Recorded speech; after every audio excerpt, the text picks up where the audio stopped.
So there's an exploit we use for that. By having Ness move a couple pixels at a time, the snake in response won't move. Or that is if the execution is done right, if we hit the D-pad fast enough.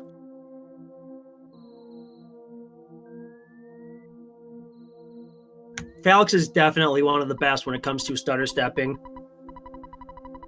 I won't be surprised at all to see any crazy stutter stepping in Giant Step. All the monsters have that mechanic.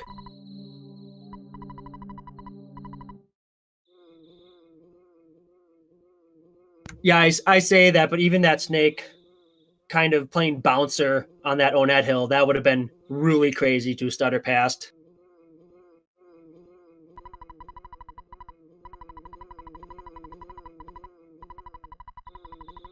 So despite that one encounter on both players, Toucan had a really good Onet hill, considering that one encounter. And Falexx's was pretty alright too.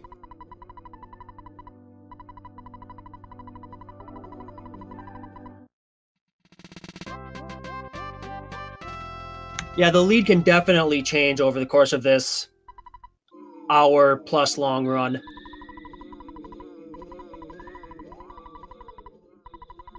And now that we're in like the playoff portion of this Super Series, we're probably going to see some riskier strats since this is a single elimination. I think Toucan just skipped the bread roll. Yep, that is still a close present. I was not joking.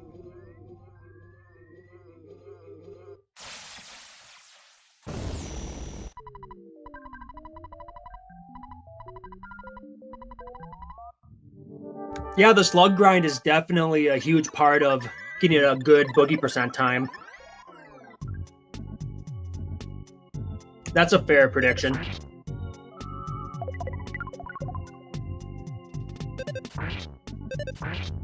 Oh, that was a weak Buzz attack. It's always a little frustrating to see that 30 damage.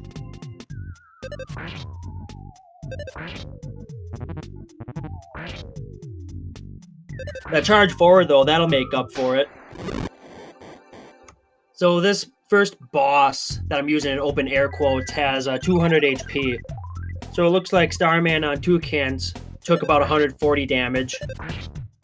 We're hoping for either another charge forward or the normal attack to do 60 damage. And that's a definite damage roll.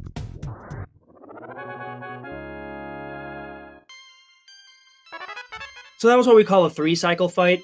Basically, Buzz has a scripted turn order. And when it ends on an attack, that's what we call 1 cycle. The ideal Starman fight would be 2 cycles. Either Buzz charges forward twice or smashes. Not quite that smash, but Nessa smash killing Starman is also pretty good. That 14 damage is definitely nothing to sneeze at.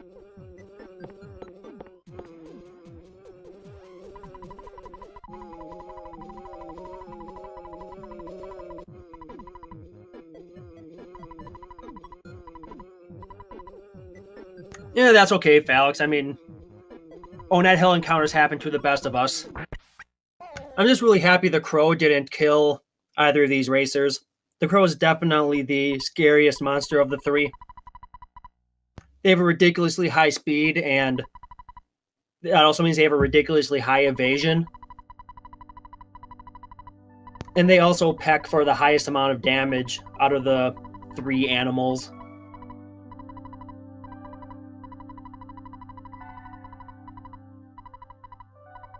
But because both of these players took a fight, that means they are level 3. And their first Pogopunk fight will be a little bit easier. Toucan does not have the bread roll, though. I don't know what HP he's at, but we'll see how that comes into play coming into the Frank fight. The normal strat is to finish the first Pogopunk, and if the fight went average, to eat the bread roll before the second Pogopunk fight.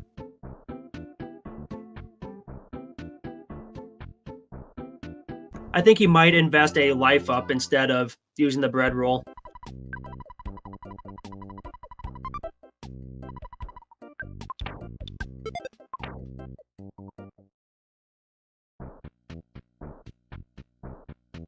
Some good evasion maneuvers from Falexxx, using the terrain to his advantage to dodge that dog.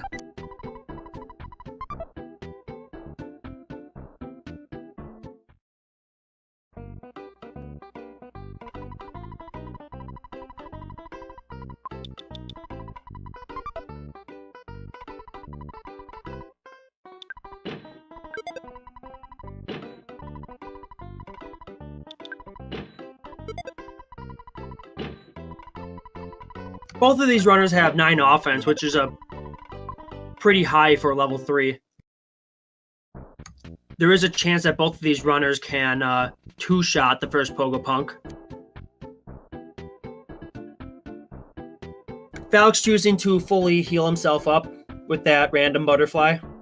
That's not a normal butterfly spawn, but he's going to accept that free offer.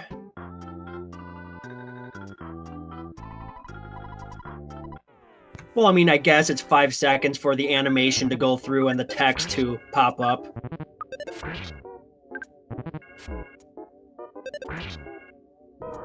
Yep, and there's the 2-turn Pogo fight.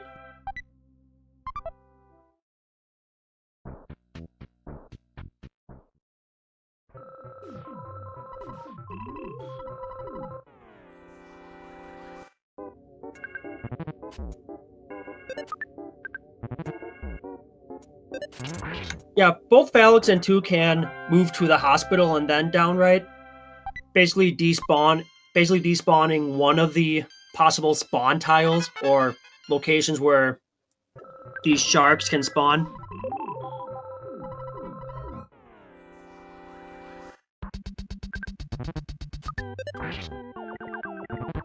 Always feels good to get 2 misses in that fight.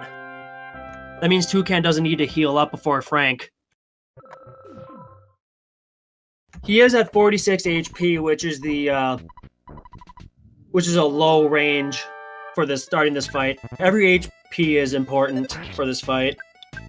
Basically, if Frank stabs Ness always has a heal on the next turn.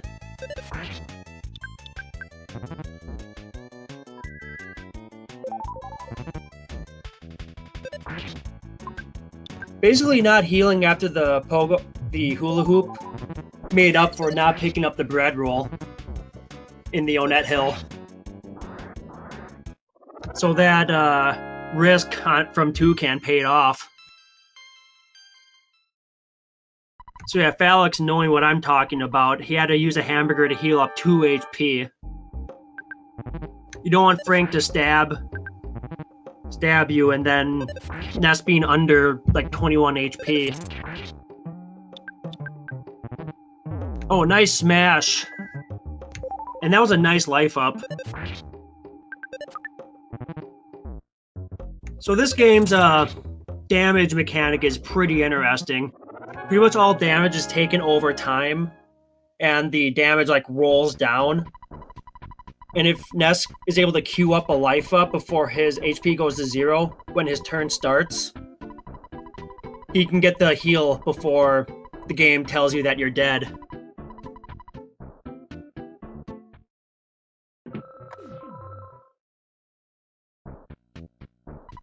So that was a good example of the game giving Toucan good luck, and then he also supplemented that with good execution by lifing up when the robot was given his strong attack. So Toucan able to hold on to the lead from that he's gotten in the Onett Hill.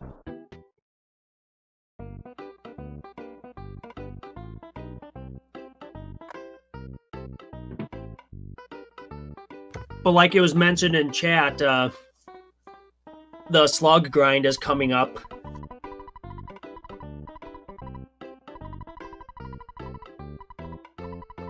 And if it doesn't dictate the pace of the entire race, it at least dictates how Onett will go. Really good Onett times are often based on really good giant steps and how fast you can get the 6 packs of slugs.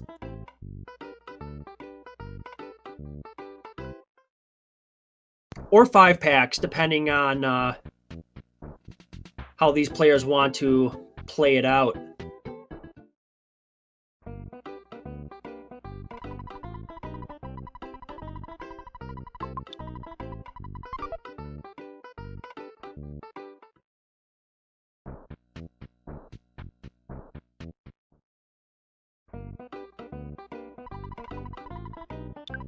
So going back into the days of yore, the state of glitchless runs, apparently the OG players would try so hard to get good Onett times before manipulation was around that these runners would not pick up these hamburgers for giant step.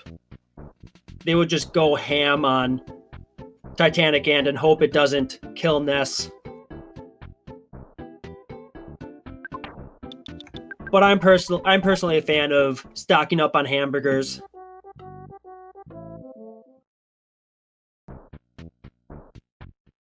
Not only for Titanic Ant, but also for the cops, the end of Onett.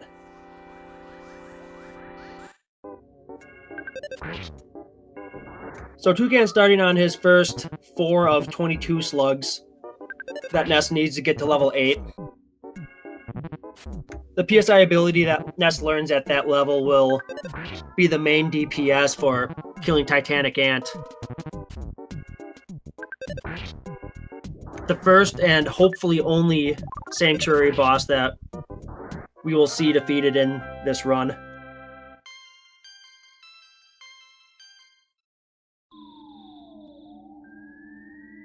So both players choosing to manually kill these slugs.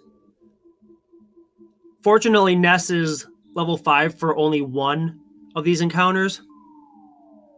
But that also means Ness is at his lowest attack. And like we saw in Falexx's first move, he hit the slugs for less than 30. And that's not enough to one-shot them.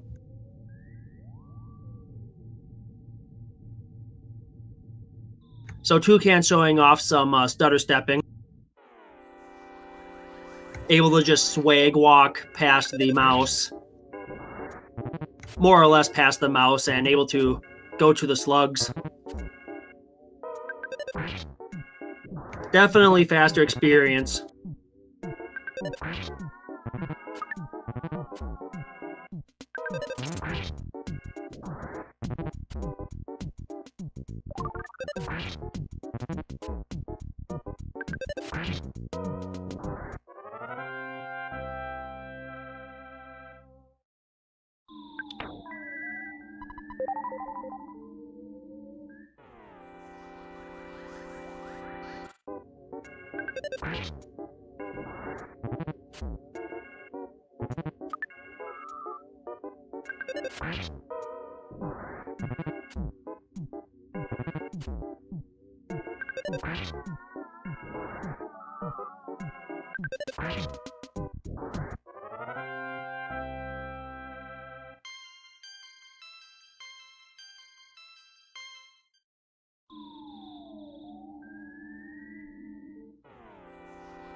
Yeah, Toucan's getting pretty lucky with these encounters. He's on his 3rd pack already. Falexx is actually not that far behind.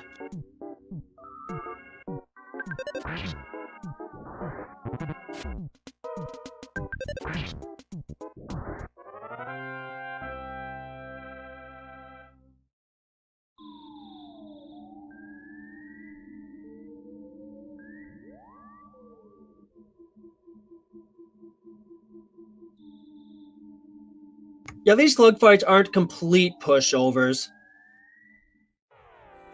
They actually know hypnosis, but they're silenced for the first 4 turns. Like if Ness misses too many times, or if we see the 6 slug encounter on the 3rd floor, the slugs might survive long enough to actually use hypnosis, put Ness to sleep. I mean, it's still really a pushover, but it can just be a time waste, and the slugs can be really troll.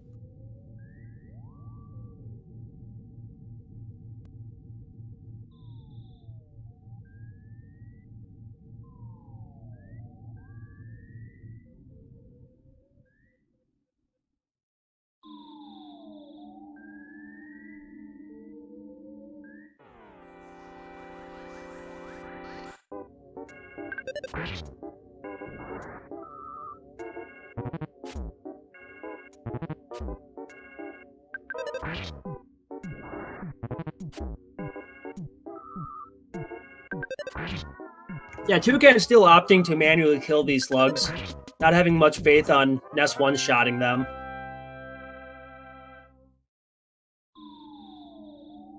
Yeah, with Auto Fight, they basically have all the kids bash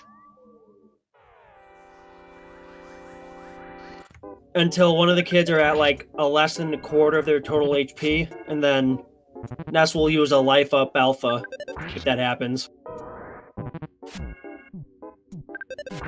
Falexxx getting a good bit of luck getting the 6-pack of slugs right away.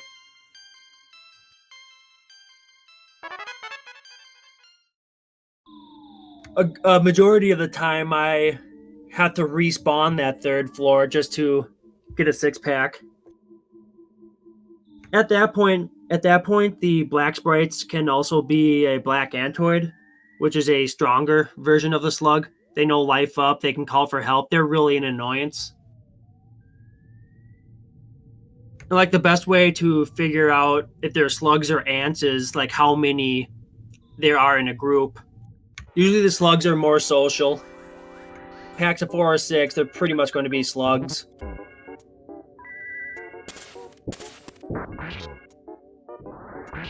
Yeah, I thought Toucan was going to get all slugs, but sometimes they like to pair up like that. But Toucan's already level 8. I completely missed that. He's going to show those monsters what's up. Falexxx did a quick status check. At level 8, we're looking at our offense. And if that's above 24, then... or 24 or above, Ness can actually get that auto win screen against a single Antoid.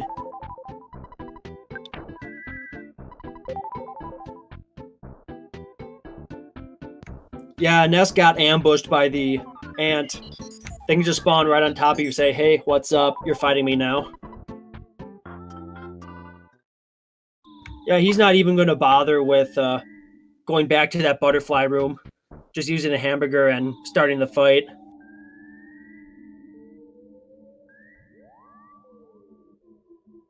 Yeah, Falexxx is all too aware of how badly this fight can go. Oh, I feel I jinxed that. That smash is super unfortunate. Now we're hoping the ant uses a psychic ability on this turn.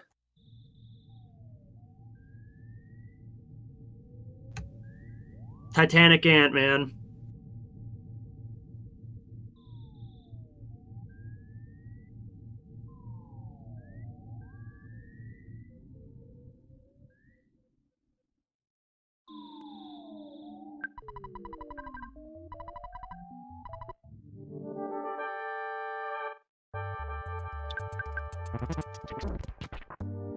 This fight is often the biggest reason why runners like to learn Manip. Not dealing with the slug grind and having a 2-turn Titanic Ant fight. Getting 2 consecutive bomb drops from the slugs, which is normally a 1 out of 128 chance. Just leave the Antoids alone, just kill the big guy.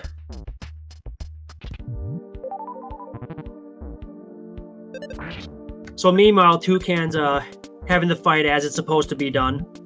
Using your first 2 turns on using Rockins. Oh man, he got a smash too, but he also got a Guts save. Guts is another stat that is on the status bar.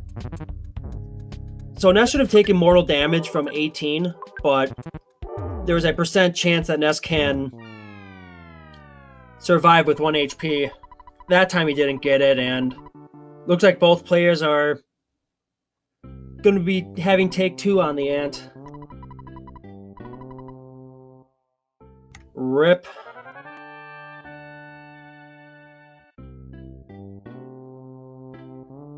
At least Falexxx can show off his stutter stepping.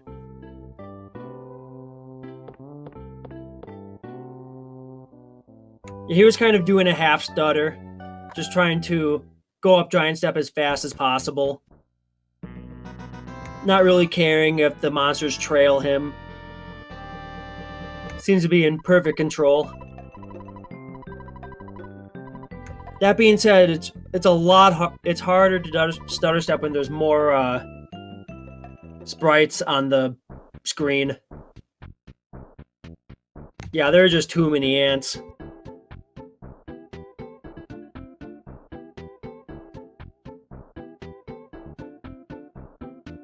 So we got our first appearance of the photo guy. Said this joke before, but kind of like 19th century Mary Poppins showing up with a old school camera. Hey, what's up? I'm putting this in your photo book, Fuzzy Pickles.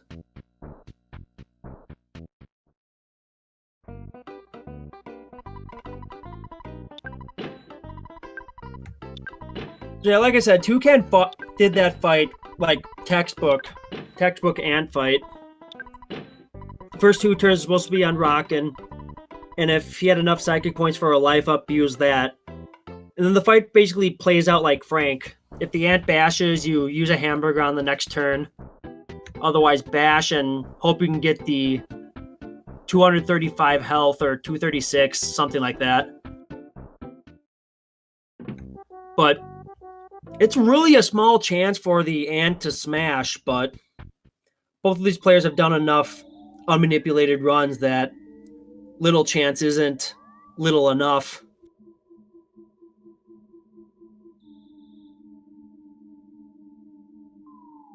Okay, fortunately that wasn't a magnet that the ant used on Falexx's screen. But that shield means he's pretty much going to take half damage for 3 turns or 1 smash. 3 bashes or 1 smash, rather.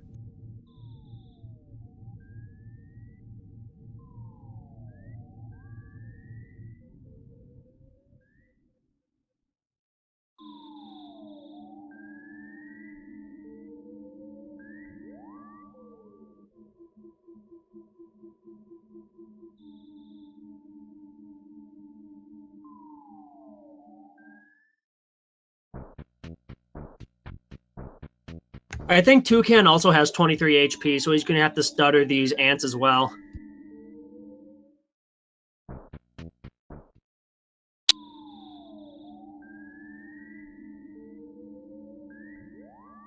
GG Falexx. And with that, we have a lead change.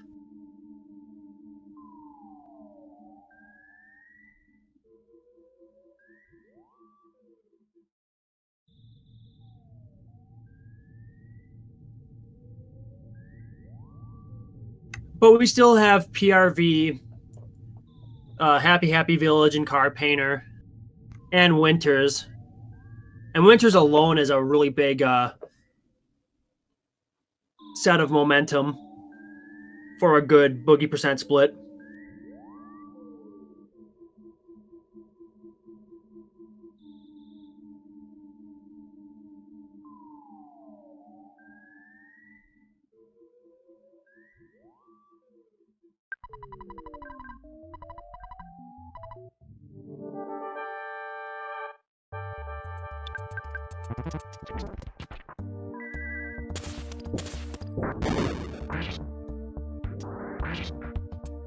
Oh, I didn't hear the third sound effect. Did that first rock and miss, Ant? Oh, that's really unlucky if that was the case.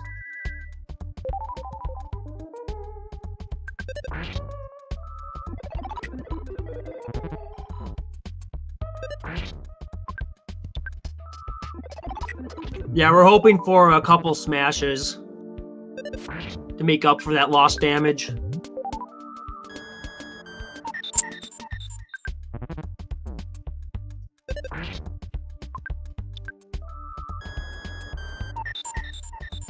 Yeah, both of these players chose to fight Ann at level 8. There's a safer, more like newer player-friendly strat where Nest gets level 9, just grinds off ants or 6 packs of slugs to get level 9. With level 9, Ness has 90 hit points and 30 psychic points. And the strat is to just use 3 Rockins and maybe 1 Bash.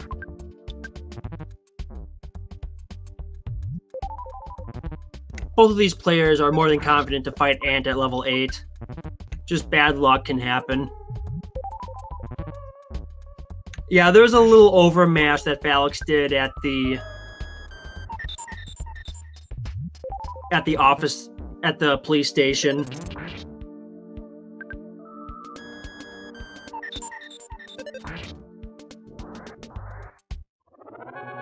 Someone arrest this kid. He's manipulating. No, that's just an overmash. So Ness must have had really low HP on Falexx's screen because he smashed the first cop, but it didn't kill. That's kind of unlucky. It did save 1 bash, though. Normally these cops are 3 normal bashes or 1 smash to kill.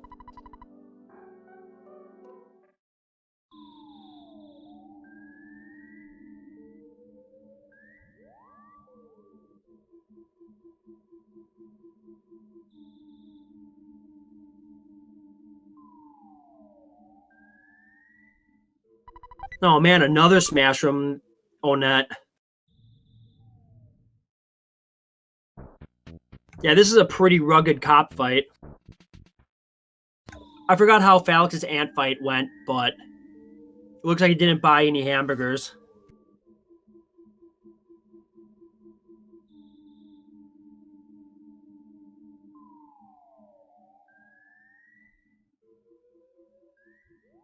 Yeah, a good cop fight usually finishes the first 4 cops with Ness still having 20 hit psychic points and just using 2 Rockins to kill Captain Strong.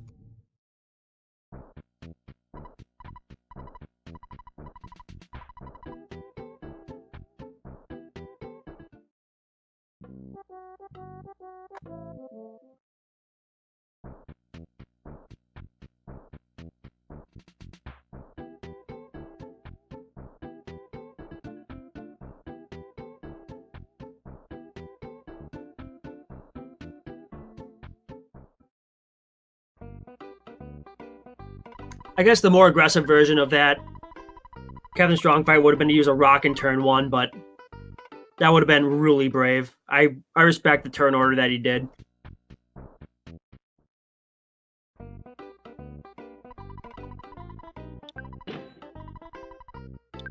So with that, Falexxx is out of Onet, or at least what the speedrunning community calls out of Onet.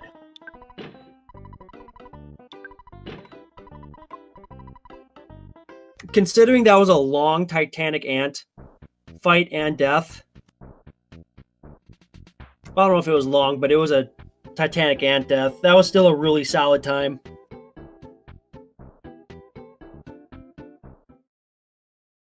I'd imagine dying to a Titanic Ant loses maybe 2.5 minutes. It might be an overestimate, but it always feels like it's longer.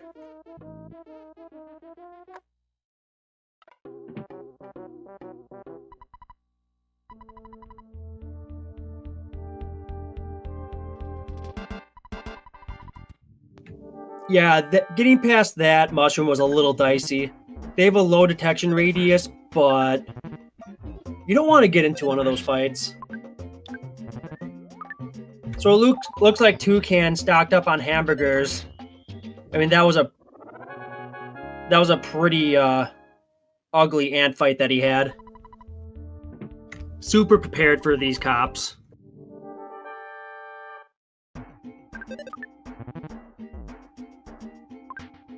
Yo, that NPC blocks me every time I try to do the ATM.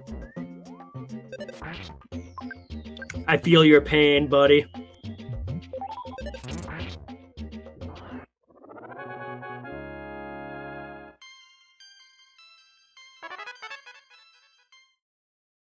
So yeah, the order of operations for these cop fights is to eat a hamburger when Ness has 55 to 60 hit points. Switching to a life up alpha if Ness has around 30. Hopefully Ness gets hit before healing up so he doesn't overheal. Otherwise, just bash the cops.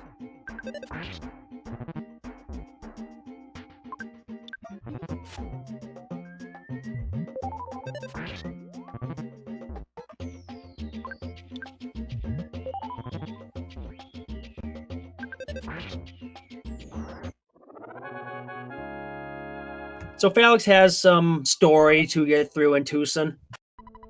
There's actually a lot of story, like in the casual run of this game, at this point of the game. In the game that is Earthbound. Oh, that's not the first turn we want to see. Yeah, I would have just gone for hitting him on turn 2. There's a lot of empty turns that Strong can do. Unfortunately, he did the 1 of 2 attacks. Dude, it's really heart-wrenching to die at Captain Strong because those four cops you have to go through again.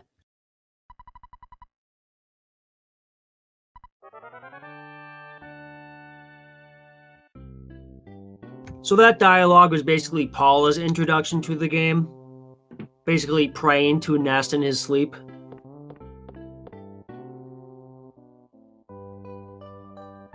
Paula's prayer makes a second appearance if Nest chooses to stay in the Tucson hotel. But we don't need to know about that. We know where she is. We're going to pick her up eventually.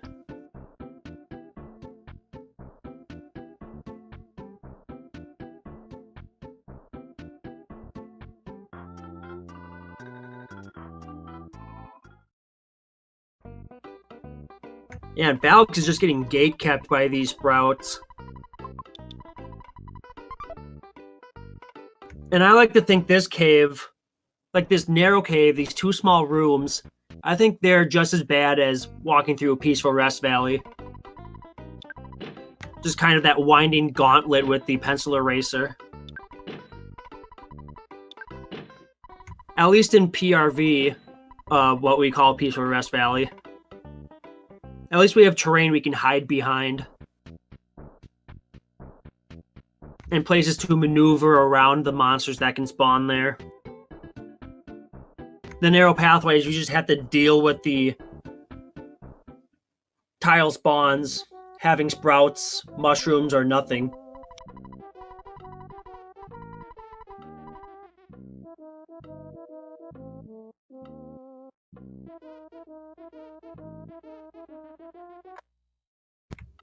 So anyway, Ness basically walked to the pencil statue. Kind of a dead end of the road, going back to Onett. But just kidding, as we leave, we get a call from the kid we fed and gave money, threw money at. Man, another smash. Fortunately, the cop gave Toucan a break, gave a weak attack.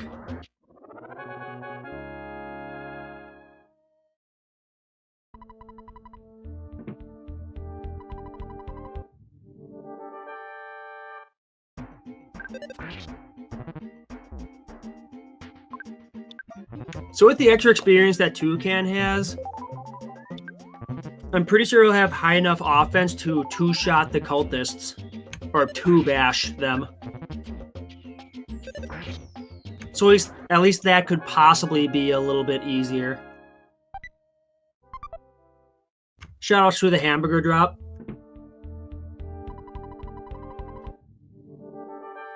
That cop ain't got nothing for his lunch break.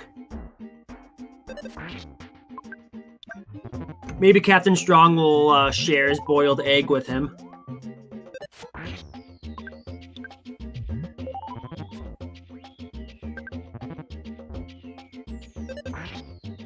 I never understood why boiled eggs heal for half as much as fresh eggs.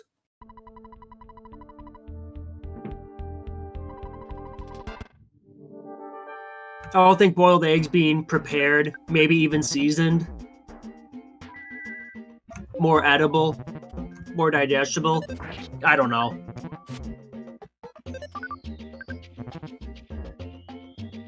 Can't say I'm much of a nutritionist or a biologist. or a bionutritionist. Is that a thing? I'm sure it's a thing. I just don't know what the scientific term on that is.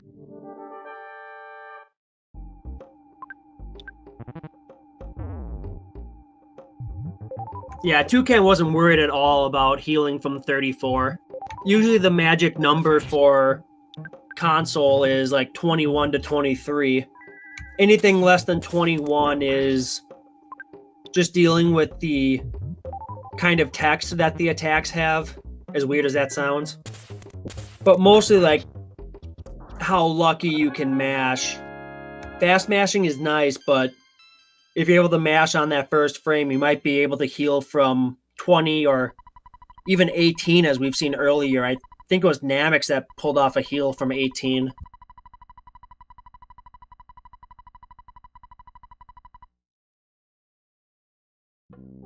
Yeah, Namix may not be in this round of 32, but that heal was legendary. Definitely one of the highlights of this series, at least in my eyes. But yeah, despite the Ant Death and Strong Death, Toucan is able to get out of Onett. Like, forget you, game. I'm getting through this.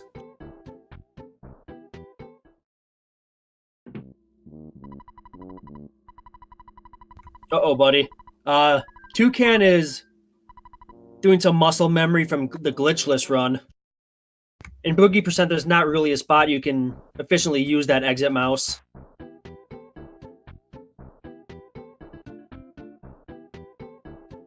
I'm sure if I was entered in this Boogie tournament, I would get the exit mouse every time. So I can't really judge any of these guys for that.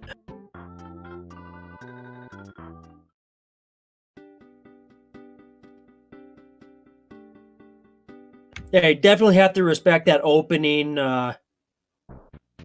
ant mushroom spawn that can happen.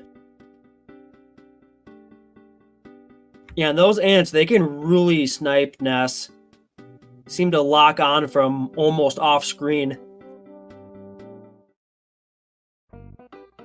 Fortunately, Grapefruit Falls doesn't make an appearance in this category, but the Antoids that can spawn there will seem to follow Ness from almost off screen.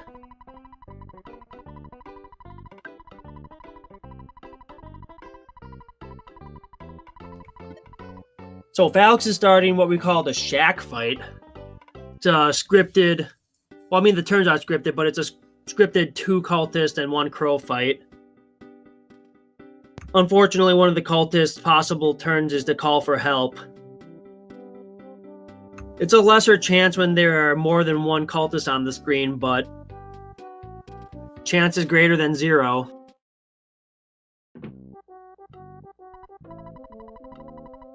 Falexxx playing it smart, playing it safe. Using another rockin' to kill those cultists off.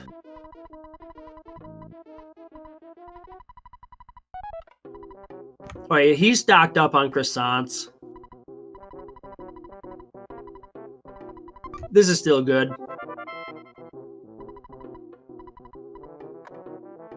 So because of the cultists that we fought as like a pseudo boss encounter, any other cultists are flagged to be similar in the fact that Ness can't run away from cultists. Even if Ness gets the green swirled preemptive strike. Like nearly any other encounter that starts as a green swirl, Ness can run away on turn 1, but not those cultists.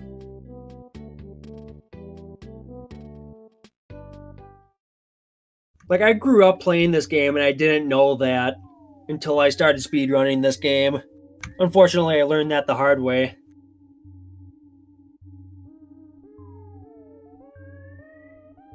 Yeah, Toucan was barely able to despawn that first sprout in that second room.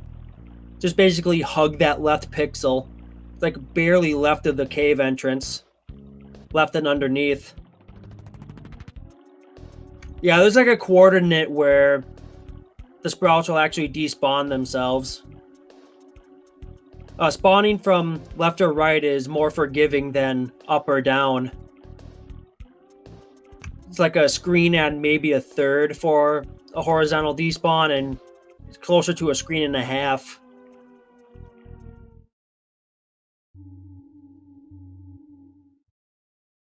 So Falexxx is starting a card painter. This is a scripted fight. The first turn, card painter does his lightning attack, which has a 25% chance of hitting. So the fact that one of those hit meant it was really good. In the second turn, card painter will use a psychic ability. Unlike the odd cycles, he will use a life up. On the even, he will use a psychic shield. And then the third attack of the cycle is a bash for 45 to 55 damage.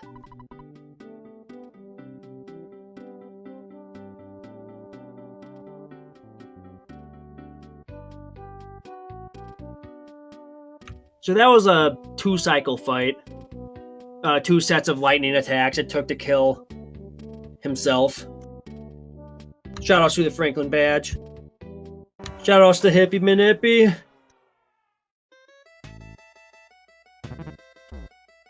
Yeah, Toucan tried his best to find something in the scenery to hide behind, but Hippie just made a beeline towards him. Fortunately, he was fully healed from the PRV walk, or at least walking into the statue.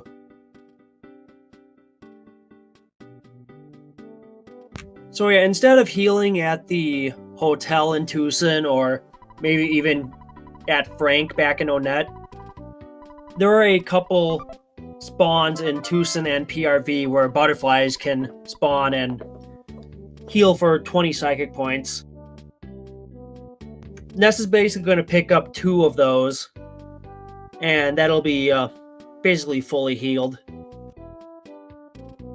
I think even with that encounter, Toucan only needs, well, now he only needs 1 more.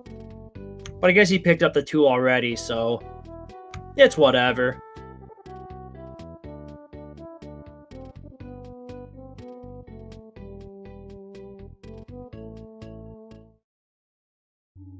Falexxx is starting his conga line of kids, and a stuffed teddy bear, which he's promptly going to get rid of, setting up for a death warp. Yeah, he did a little inventory Tetris, not only to drop the teddy bear, which will basically absorb the attacks that the kids want to be taking, and the defense items that Ness has. I think Falexxx chose to drop them, which I think is faster. And there's not really a need for those defense items anymore.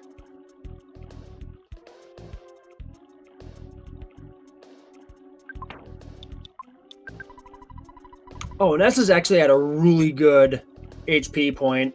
Falexxx realizes it too, and having Ness defend rather than using the ATM card. Yeah, he was just in that damage range.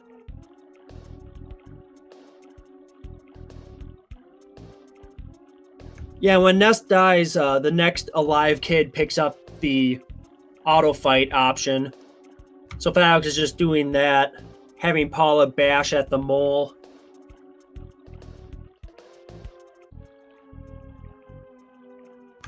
Yeah, that was a really good death warp.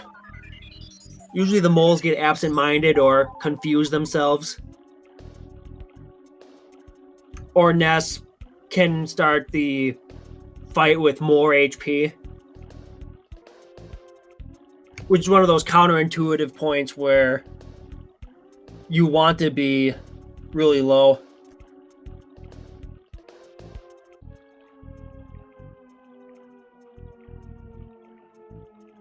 So anyway, Falexxx has a series of like mini quests to do. He's going to talk to Luigi, get a backstage pass to the sold-out concert. He's going to introduce Paula to his parents, convince them that they're set to save the world or something. We don't know. We're just raiding a haunted boogie tent and stealing its fly honey. But of course, we have to make some grandiose lie about saving the world They don't need to know that.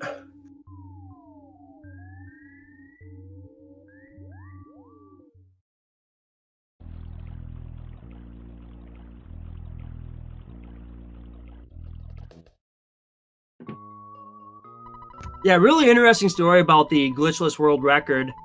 Falexxx has second place in this, in the glitchless category with the Onet map that I talked about. Ultimo Ice has the world record by 2 seconds. So Falexx's 3:47.43 was 2 seconds slower than Ultimo's current world record. I think Falexxx actually took a solidify in his final turn of the Geigest round 3. And I think that cost him. I hope I'm not mixing that up, but that's pretty legendary. But yeah, the glitchless segment is coming up soon-ish. We're still working out the details on how that's going to work out.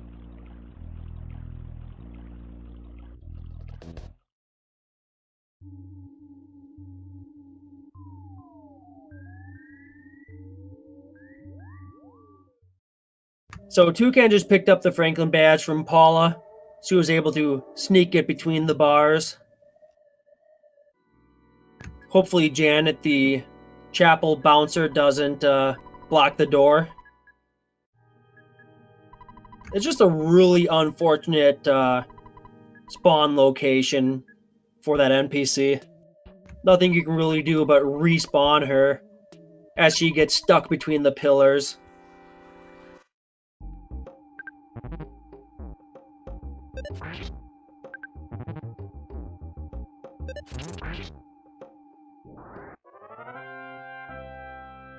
A good smash from Toucan. Would have been nice to be on turn 1.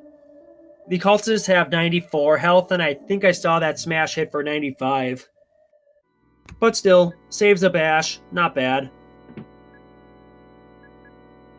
And I think Ness actually has enough HP to survive one hit from Carpainter. Can probably heal up on turn 5. Since Carpainter bashes on every third attack. Wait, 51 is a bit dicey. He does have that extra experience from the 4 cops. That could be an extra defense point. We'll see if he risks it. He's not risking it. Oh, he did risk it. I thought he cursored down to life up. Oh man, that paid off really well for him. Because of the extra experience, I don't think he's getting that vitality level up. Nope. Total amount of 5. Well played, Toucan. Well played.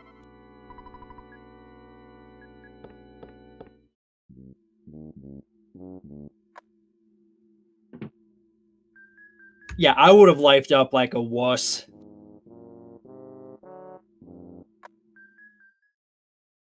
So Toucan may have picked up the exit mouse, but he did remember to not need the skip sandwich. There are a couple outlier runners, or outlier.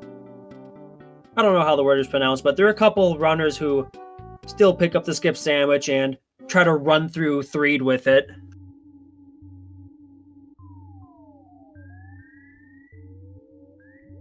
I don't think I've seen it this year, but last year I've seen a couple people pick up the skip sandwich in Onet.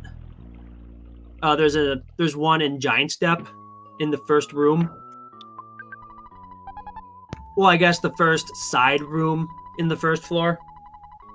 I don't think we've seen that, but basically using it to walk through Onet or just 10 seconds of walking fast, it kind of evens out.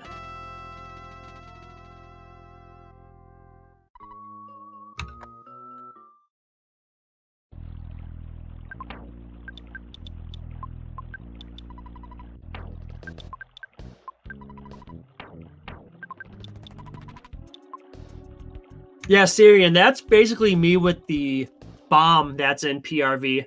It's a little bit out of the way. It's kind of a security item to maybe kill Car Painter faster, or even hand it off to Paula and have her kill Boogie Tent with the bomb. Seems that every time I pick up the bomb in PRV, Jeff's BBR just one-shots Boogie Tent, and I go, oh, I guess I didn't need that.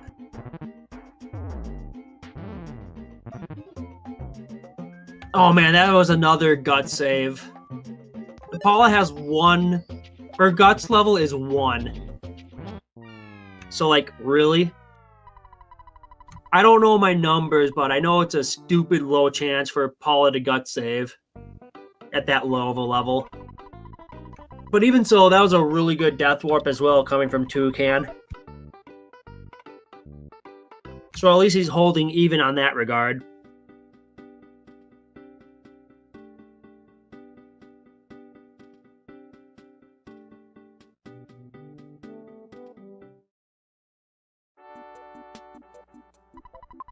So Falexxx is about to get his Paula prayer on. About to cut over to Winters and having the Jeff and Bubble Monkey adventure.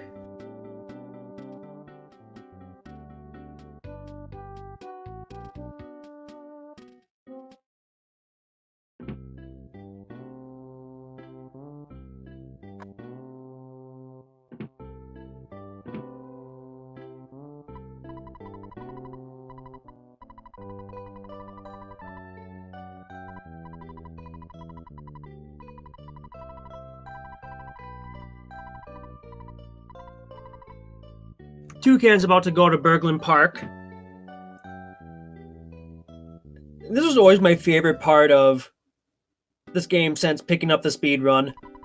Since we sequence break out of fighting Everdread, that was the casual way of knowing where Paula is. Everdread is still queued to be on that rooftop. So he still falls off, does that animation, but instead of fighting Nessie, sees that Paula's there and just hands us a stack of money. Kind of surreal. I like it. It really adds to the quirkiness and... well, that's pretty much it. It adds to the quirkiness of this silly game.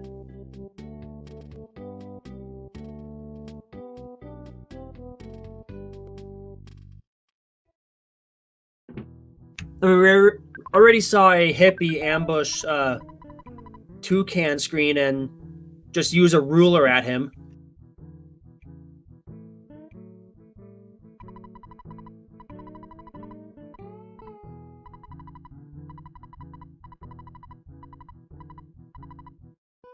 Falexxx is about to raid the locker room.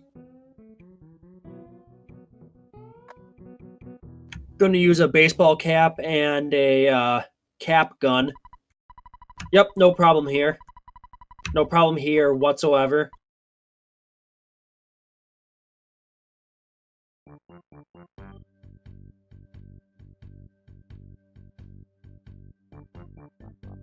And I've said it before, I'll say it again, but that menuing is trickier than it seems.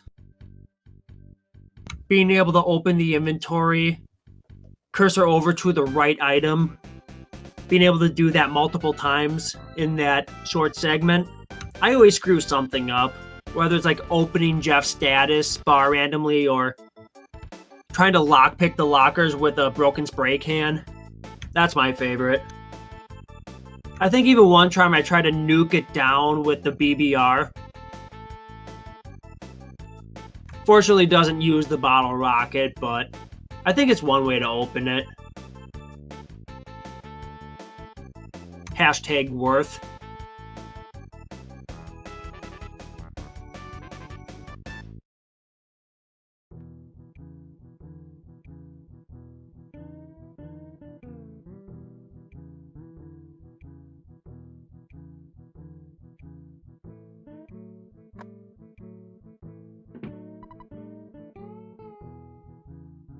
Green swirl? Red swirl? Okay, game, I disagree.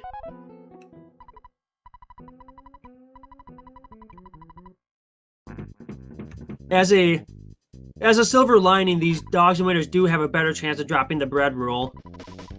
Oh, and he got it. That'll make his brick road a little bit easier.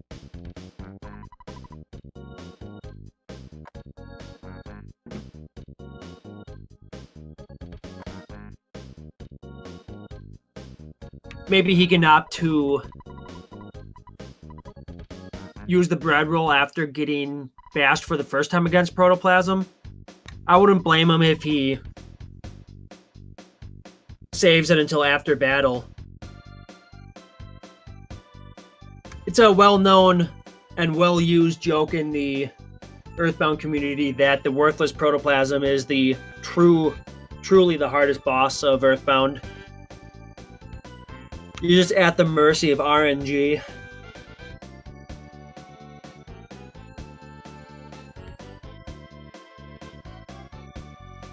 Like, it is so much faster than Jeff, so it'll always go first.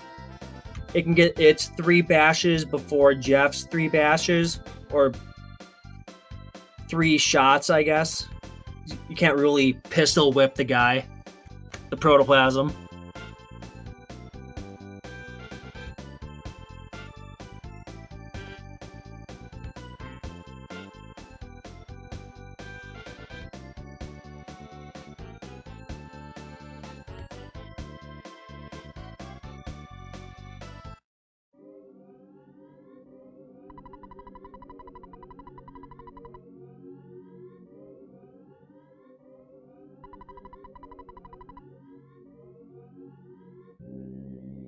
And then the Protoplasms, hopefully they won't, but they can call for help. At that point, you just have to switch to defend strats. Try to rack up those extra turns for the extra chance to run away.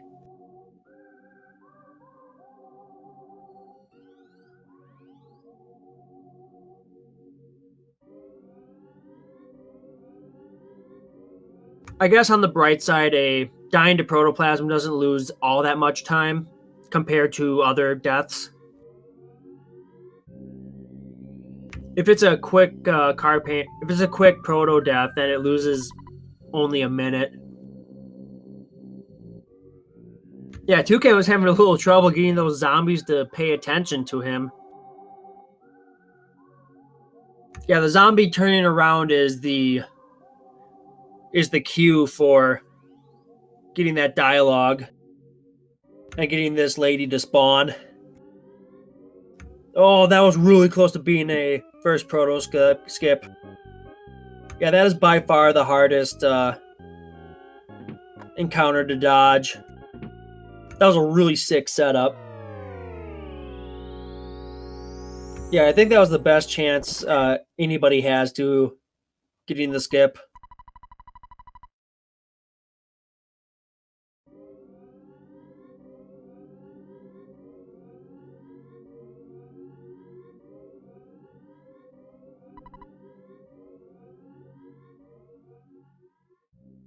So yeah, Falexxx is opting for a defend strats. Basically defending until Nest takes enough damage where he's around 10 HP and then just try to run away.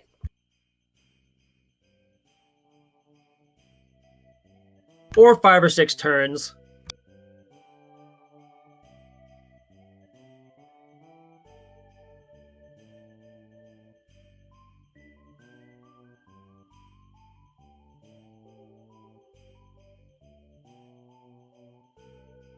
Man, that butterfly spawn is really scary, actually. Don't want Jeff to bop that while trying to despawn or trying to juke around the second proto.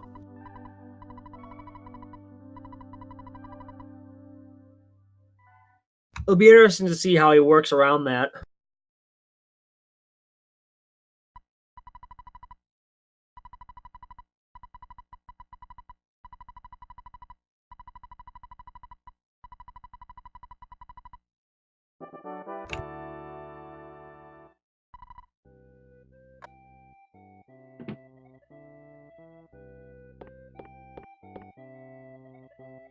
Ooh, that was really close. Did a little dance with Bubble Monkey. Trying to make sure Bubble Monkey doesn't get absent-minded and lag behind. But then he lagged behind anyway.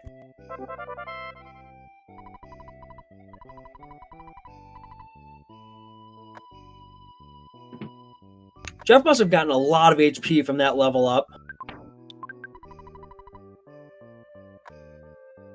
I know that was pretty common while fighting Proto and the Duck, but Falexxx was able to run away from the first set of protoplasms.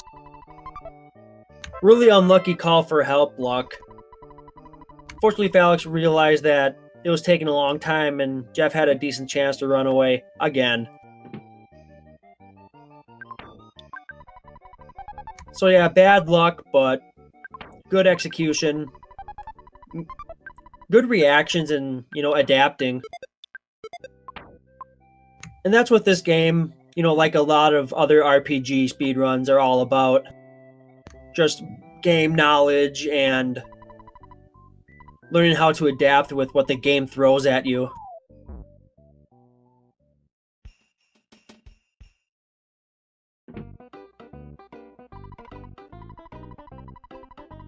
Yeah, and Falexxx has about 3 years of speedrunning this game worth of experience on his resume.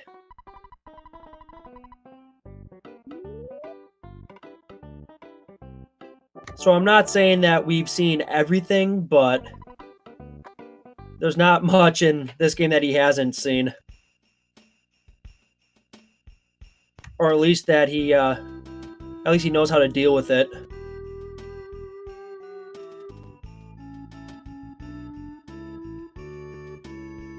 Hopefully Toucan has a little more luck with this northern part of Winters. Bubble Monkey actually behaving. Toucan the Monkey Whisperer.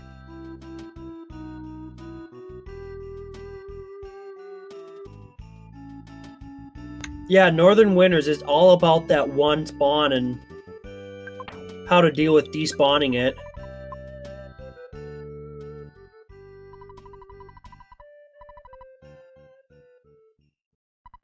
Yeah, and that was a good call, dropping the broken spray can.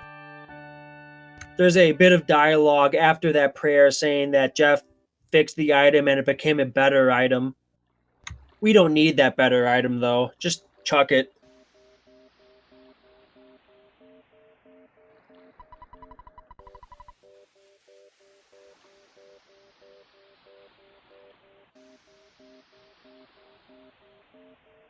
So that was a pretty solid pond cave coming out of Falexxx. His good stutter stepping came through. And then he had good enough luck with the mushrooms in the final room.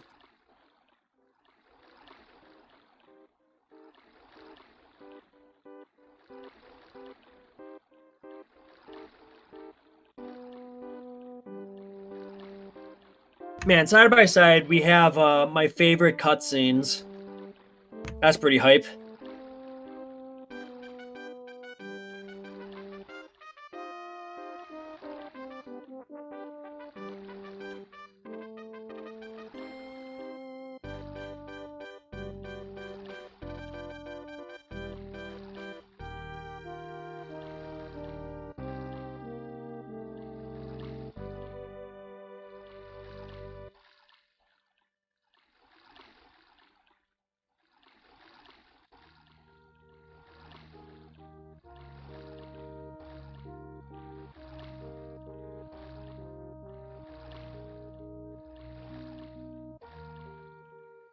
Yeah, it's Falexx's weakness.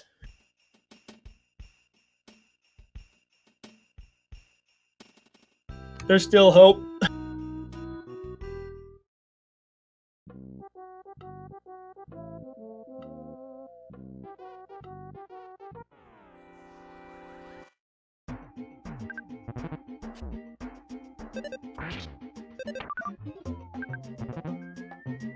No, these protoplasms are too fast. And they're too popular.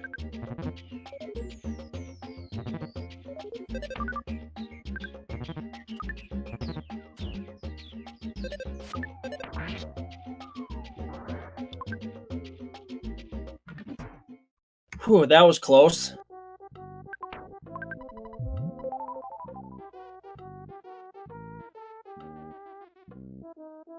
Alright, we're going to see Toucan try to set up for this duck skip. Hopefully this duck moves left and then down. Or just left. Although this might be enough if he continues doing really well with Bubble Monkey. Wow. Oh man, that was almost a level 1 brick road.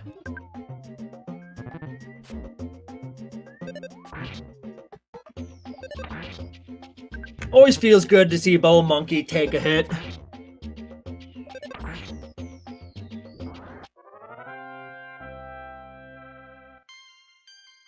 So Jeff has joined the Kid Conga line on Falexx's screen. If Boogie Tent goes well, it should be GG in like a minute and a half, 2 minutes. I don't want to jinx the run anymore, so we'll just let the game play itself out. Ooh, spooky ghost. How festive.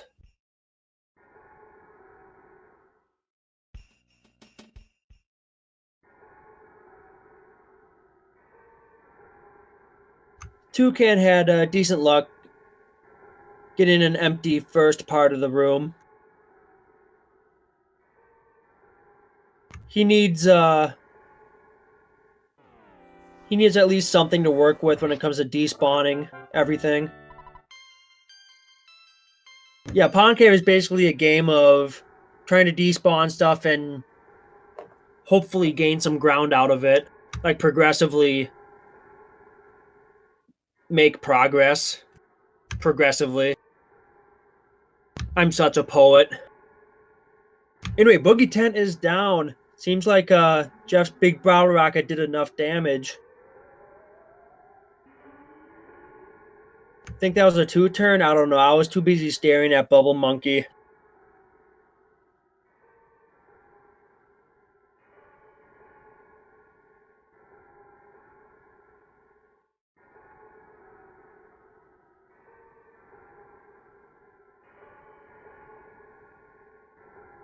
Alright, no mushrooms on the bottom part of this final room. We'll see what the upper floor looks like.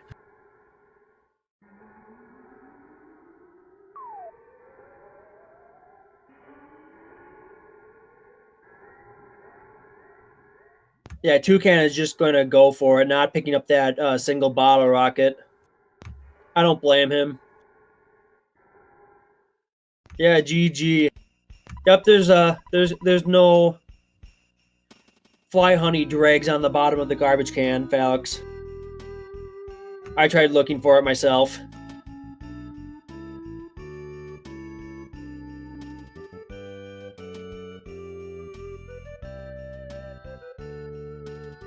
So yeah, despite the awkward start and the Titanic ant death, sub 115 time is really good. There's a time during the first Boogie% Super Series where a sub 115 was an elite time.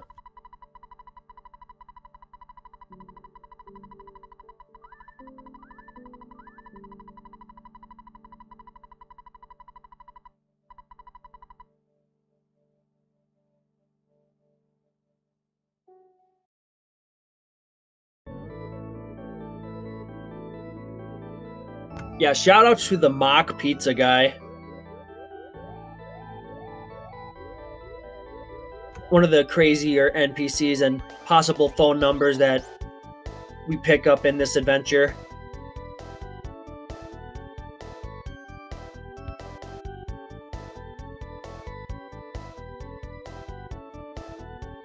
Oh, I think I know what Falexx is trying to set up. I'm not going to spoil it.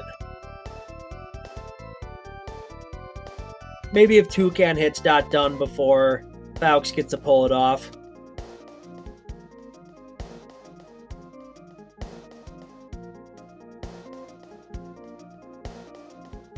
Yeah, we have to remember that Toucan not only died to Ant, but also to Captain Strong. Captain Strong death is really the most heartbreaking of the Onett deaths. Again, having to fight all those cops again. Having to full heal at Nessa's mom's house. Dealing with the Paula prayer and the photo trigger.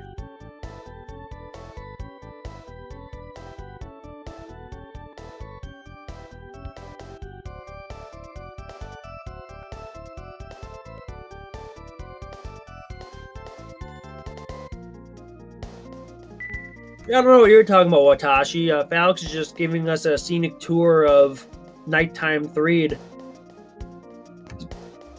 City Guide Falexxx doing his job. Capo.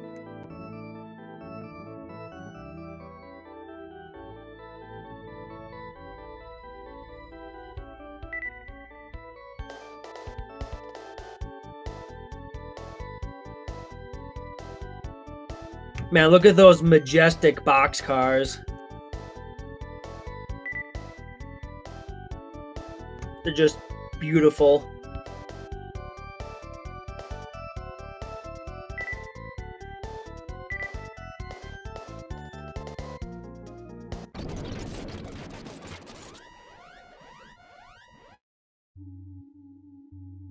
So these dogs can't... They can't give the kids cold, but they can poison. Does that count? Does that status effect count?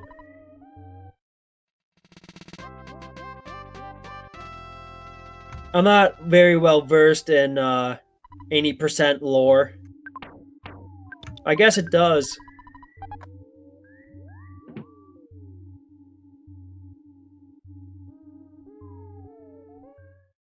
Yeah, I've only ever seen this with a cold. Just because those red ticks take less damage. So long as a text box pops up.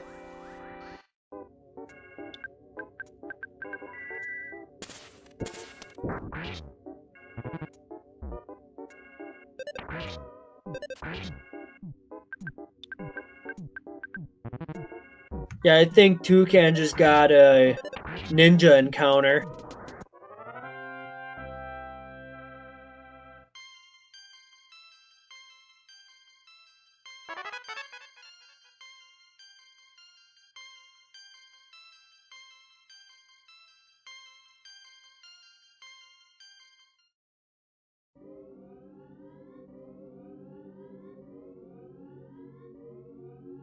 Well, I think Paula has fire now.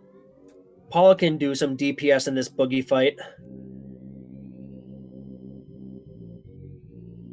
A little bit of safety to make up for the bottle rocket that he didn't pick up at Pond Cave.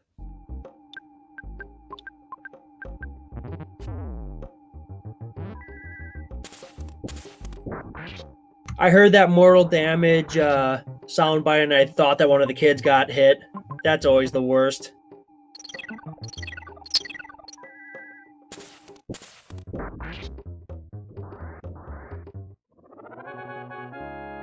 Oh yeah, right. Falexxx is still tour guiding. Completely normal. That reset is also normal.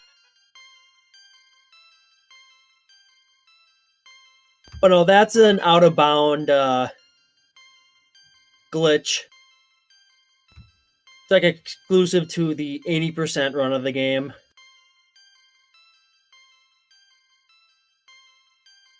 And I guess Pajama Percent, which is a meme, quote, meme category that involves going out of bounds.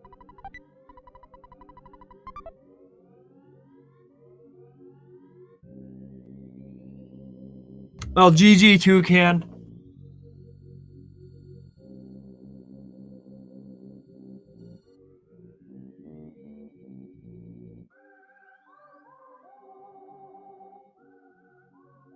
Still entertaining to watch. We were rooting for you.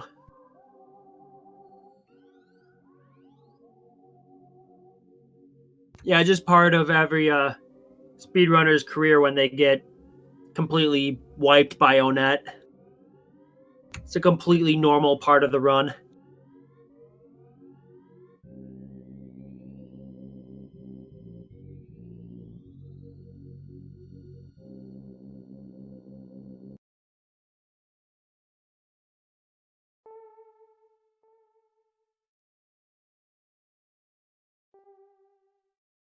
Yeah, it's always a rough part when we're in a tournament setting and the luck and the RNG doesn't give you a break.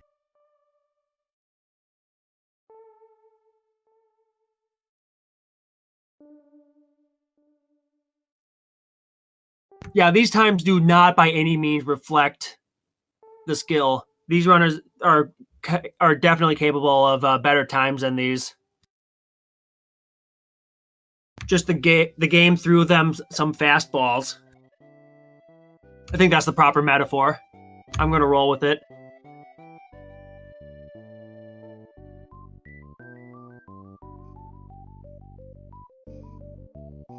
Hey, thanks for the shout out. Thanks for having me.